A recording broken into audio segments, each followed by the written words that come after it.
Where the heck should you live or buy, should I say, so that you know prices are not gonna decline? Well, we all wonder that, right? We wonder, where should I buy that prices won't decline? Well, it's not gonna be here in California, right? We don't know what's happening with the market. We don't know where it's going, but I can tell you, according to these stats just recently released by ATTOM, right? These stats, these are the top 10 US housing markets least at risk of declines for the first quarter of 2024. So where do we need to go?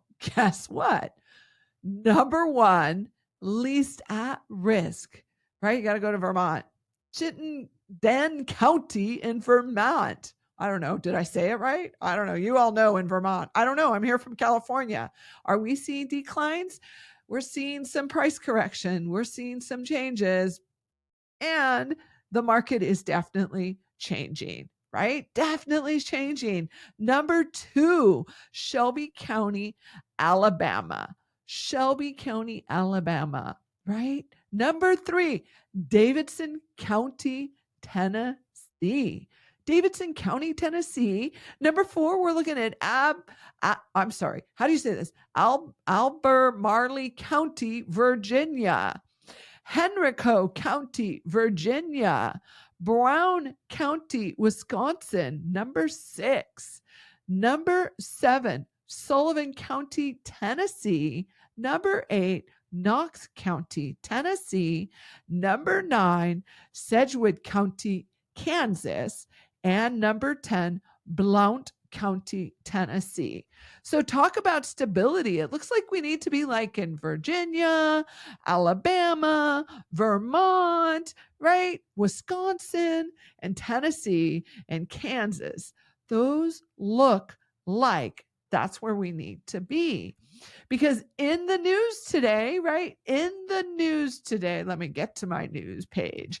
In the news today, we are seeing so many things that are happening right now. I mean, China, can you believe this?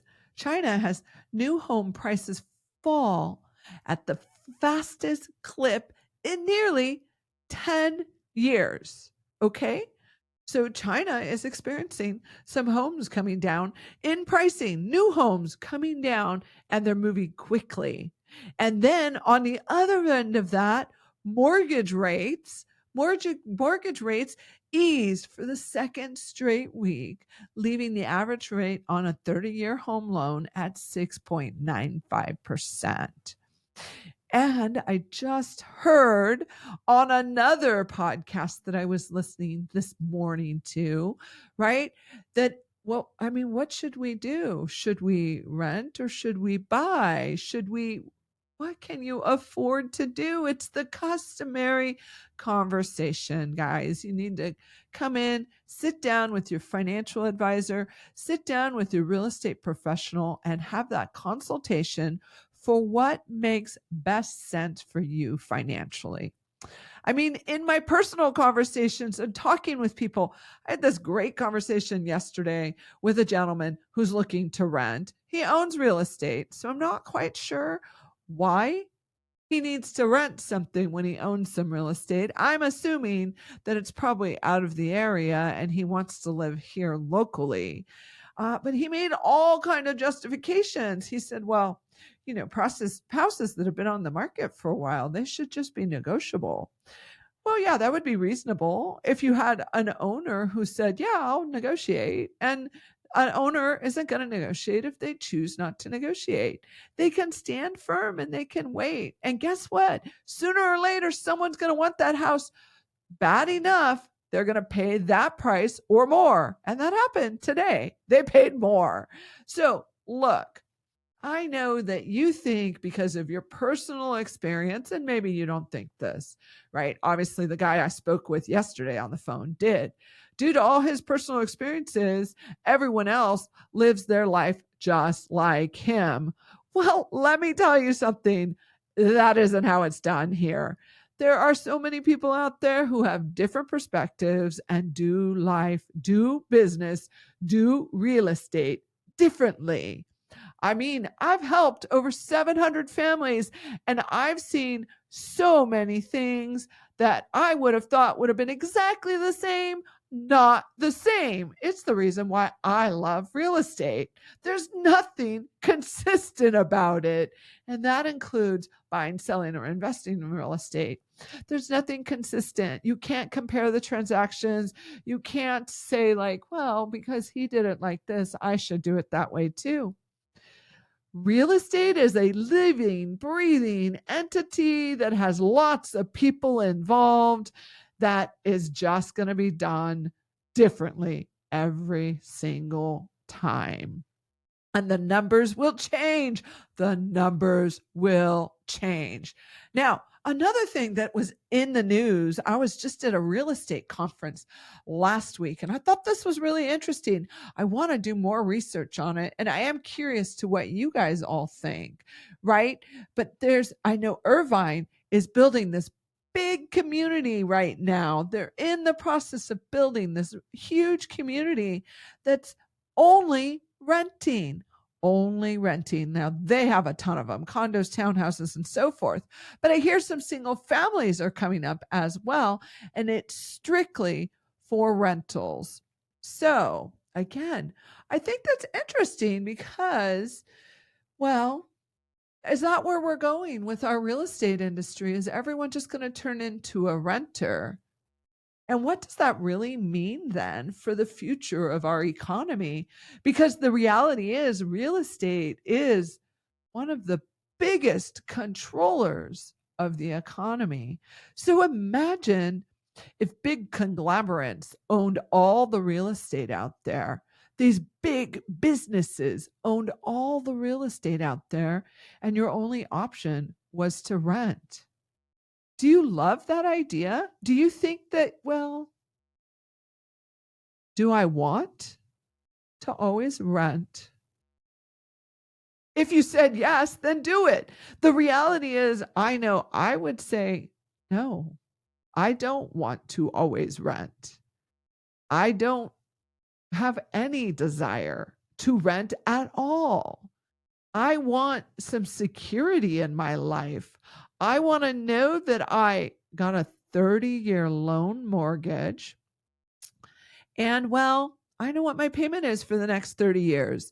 And I know that I can pay it off sooner if I choose to. But when I put it all in the hands of someone else and they determine what my payment is every year, they determine what happens, what I can do with the property. Well, I don't know. Do you think that that's better for us? I mean, think about it. Be careful and be aware of what's happening in the news, because look at right here, Amazon commits an additional $1.4 billion to affordable housing fund. What does that really mean? Does affordable housing mean everyone's renters now? Check it out. Don't assume because you read in the headlines that Amazon is helping out our economy. Maybe they're doing something completely different. Maybe they want to turn us all into renters. No, not going to happen with me. There's just so much in that I really want you to think about it. Just imagine if your opportunity to have home ownership was taken away. I don't know. I wouldn't want that. I know that for 100% for sure, right?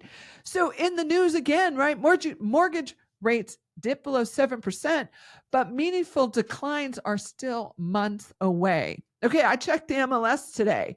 203 properties total that are foreclosure or HUD-owned homes.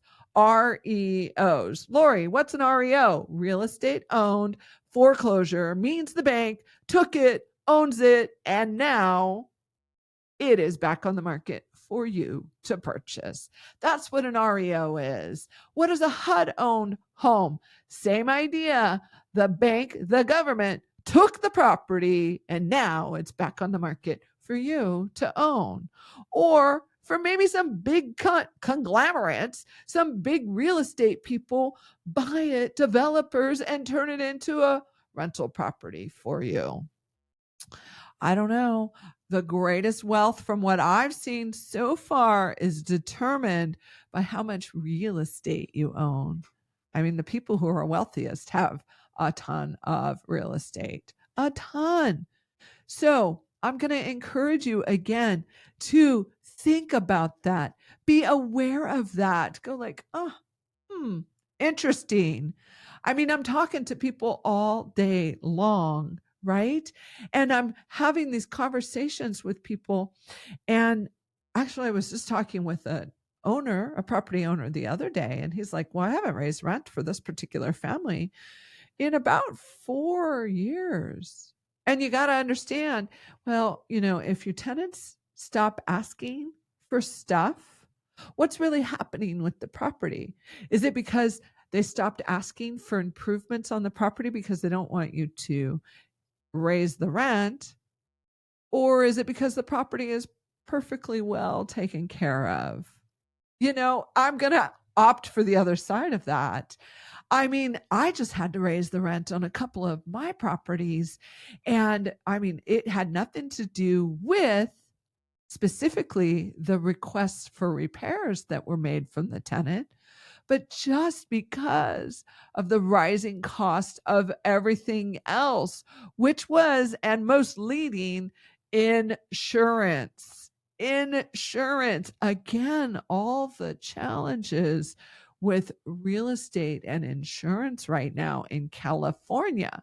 So no wonder we're finding so much stability out of the area, right? I mean, look at it. Everyone else is doing well with pricing stability. And then on the other end of that, I jump into another great article that says 5 major cities where pros predict home prices are likely to drop next. This was updated just in 2024 Market Watch picks, right? And so where are they saying? Where do we see price declines coming? Jackson, Mississippi, negative 14.1%. Cleveland, Ohio, negative 8.9%. Naples and Immokalee and Marco Island, Florida, negative 5.9%. Akron, Ohio, negative 5.6%. Punta Gorda, Florida, negative 5.5%. Provo or Rum, Utah. I'm sorry if I'm killing these names. 4.8%. New Orleans, Louisiana, 4.6%. San Antonio, Texas, negative 4.3%. Elmira, New York, negative 4.2%. And Northport, Sarasota, Bradenton, Florida, 3.9%. I'm just saying, like, real estate is going to be all over the place. Real estate is going to change. Real estate is going to move. And who should be the one to own it is up to you. So I'm going to encourage you to jump on and listen to my podcast episode number 2. How do you buy your first home if you haven't done it yet? Because the greatest wealth is built in real estate. Get in there, listen to it. Episode 2.